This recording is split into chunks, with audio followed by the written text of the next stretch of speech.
好久不见，我叫 Denise. Long time no see. I'm Denise, the Pharmacist filmmaker. So today I'm going to be doing a video review, show review on a Netflix show called Love O2O. So this was a really awesome show I watched. First, let me tell you about it. I have like a whole bunch of notes written down, so if I'm looking down, that's what I'm doing. So the plot of Love O2O, it's a female-driven story, so you know I'm already loving it. I'm here for it.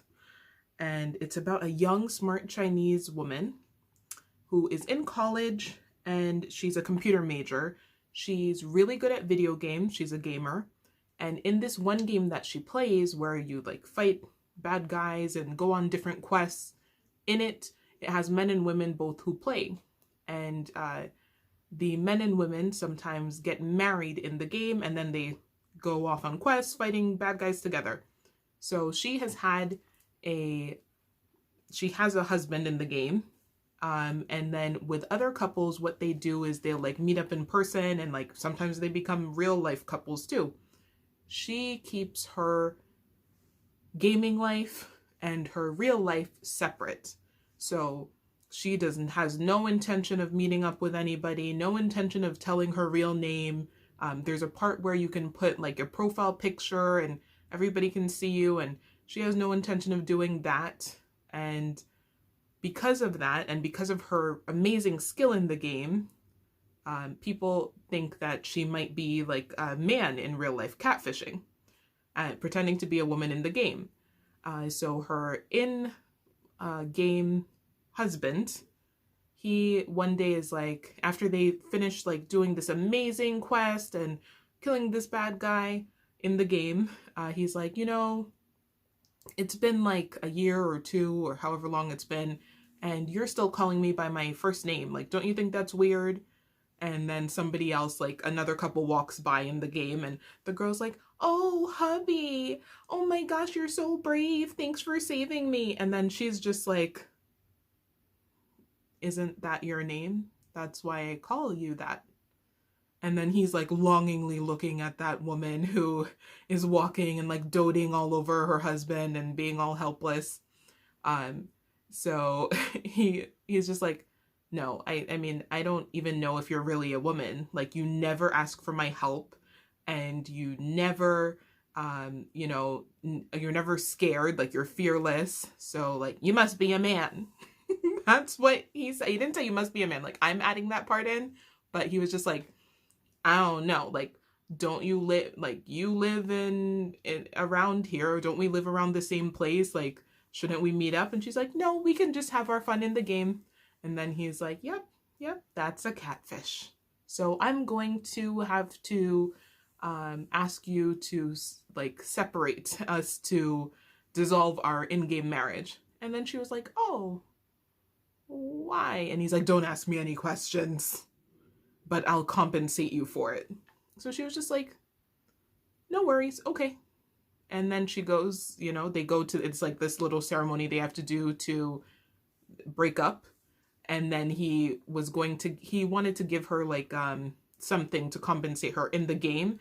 And she was like, no, it's fine. You know, and like, really not like, you know, the way you might be like, no, it's fine, and you're really like bitter and hurt inside. No, she was just like, it's cool. I'm sure we'll meet again and play again together. Like, so it's all good. And he was just like, okay. So then he like remarries somebody else in the game, and that continues. So in real life though, she's like really pretty, really smart, like not a catfish. She's actually a woman. That's the gist of the whole show eventually. But basically, as soon as her first in-game husband breaks up with her, then the #1 player in the whole game, like the #1 ranked player, who's a man, he comes up to her and he's like, hey, do you want to get married? And like, we in the game, and we go on our quests and, you know, do all these championship things and become a power couple. So she's just like, he's #1, of course. Yes. So they get married in the game, and then the real meat of the story is that then eventually in real life, they become a couple and they become a power couple in real life. And the guy is like the most popular guy. He's like an athlete. He's smart. He's awesome. He has like he's graduating, and him and his friends are making like a computer game as well. Like it's just a really cool power couple. So it follows their love story and a bunch of other stories as well, which the whole thing was really well done. So it does go, the show goes back and forth between real life and then the video game life. And in the video game life, it has the same actors from real life, but they look a little bit different.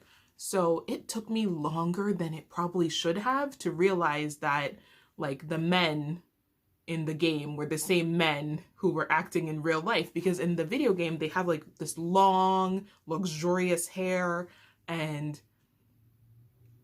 their outfits are like, you know, these like different traditional or kimono or costume like things, and it just, I don't know, I really had to like, I was looking online like, wait, is this the guy? And I couldn't, like, just them having different hair, long hair, it totally fooled me for a while. And I really was like, okay, fine. I eventually saw it was everybody was like the same, but I just wasn't convinced about the main male character, and I had to really keep like studying him. So eventually I caught on, but that's you know, that's something cool about the show. And all the guys looked so much better with the long hair. They were very good looking guys with the long hair. Then as far as the roles of women, pretty good job. So the main character, her and all her friends are really smart. They're driven, and yeah, they can be silly sometimes, but that's cool. Like, at least they weren't like silly, you know, just like silly nonsense, helpless women, you know, with these idiotic roles for women that shows have sometimes. No, they were like fearless and smart, and I was here for it. I could have done without some of there was a lot of fighting over men, between like, there would be the main character, her and her friends, which is cool, and they're all like, you know, sisterhood and we're going to support each other.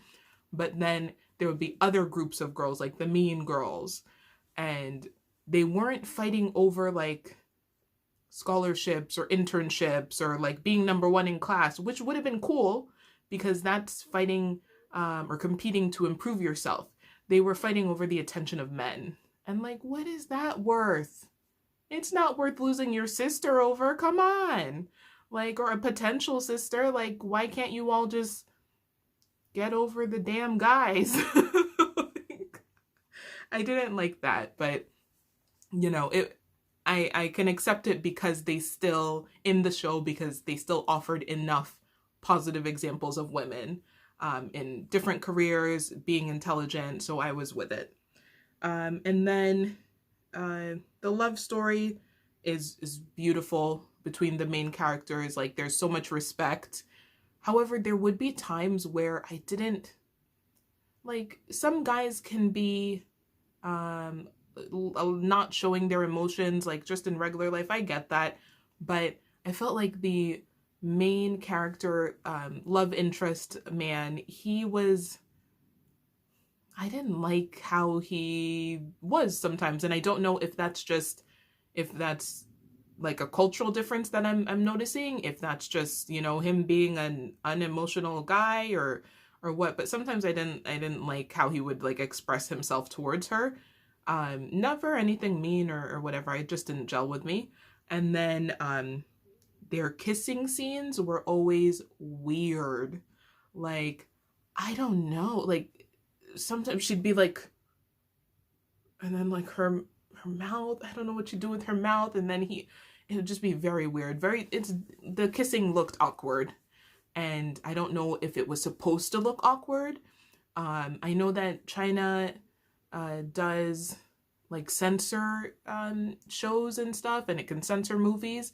I don't know if that's like a thing, like characteristic of how Chinese shows like show kissing, and where it just looks weird and different than American shows. Like, it was never passionate. That's what I can say. It was never passionate. It always just seemed like off.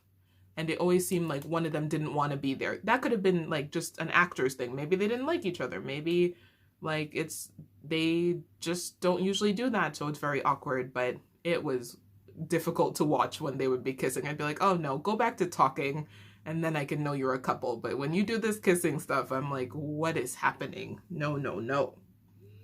But overall, my rating, 2 thumbs up. I really enjoyed it, and I love that it's told from the woman's point of view, and she is smart and with it, and she's kicking butt.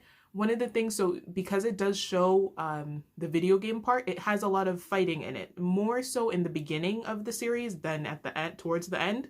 It's more all real life towards the end, but I didn't mind that. Usually I don't like fighting in movies, and I'm not like here for those sorts of movies, but I enjoyed it because it was showing her as a woman, like fighting bad guys, being strategic, showing physical might, showing strategic might. Like it was really good. So I enjoyed it, and I learned something new about myself, that if it's presented the right way, I can enjoy different types of action in movies. So that was pretty great.